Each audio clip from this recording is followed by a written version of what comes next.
হে বন্ধুরা, দুইটি সিম কার্ডে কিভাবে দুইটি সিম এবং একটি মেমোরি লাগাবেন।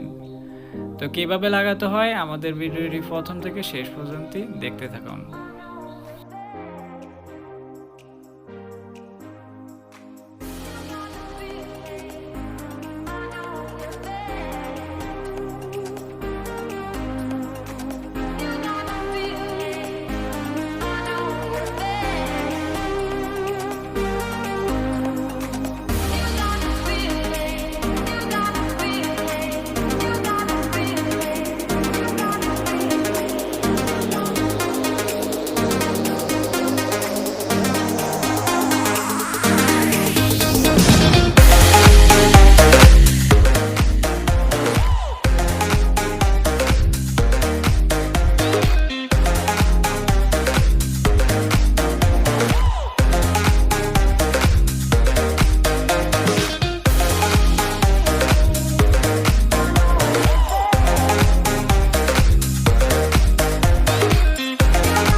আজকের ভিডিওটি এই পর্যন্তই। আশা করছি আমাদের এই ভিডিওটি অনেক ভালো লেগেছে আপনাদের। যদি ভালো লেগে থাকে এবং একটু হলেও আপনাদের উপকারে এসে থাকে তাহলে অবশ্যই আমাদের চ্যানেলটি সাবস্ক্রাইব করে রাখবেন। ধন্যবাদ। দেখা হচ্ছে আরও অনেক লাইফ হ্যাক্স ভিডিও নিয়ে। Check out.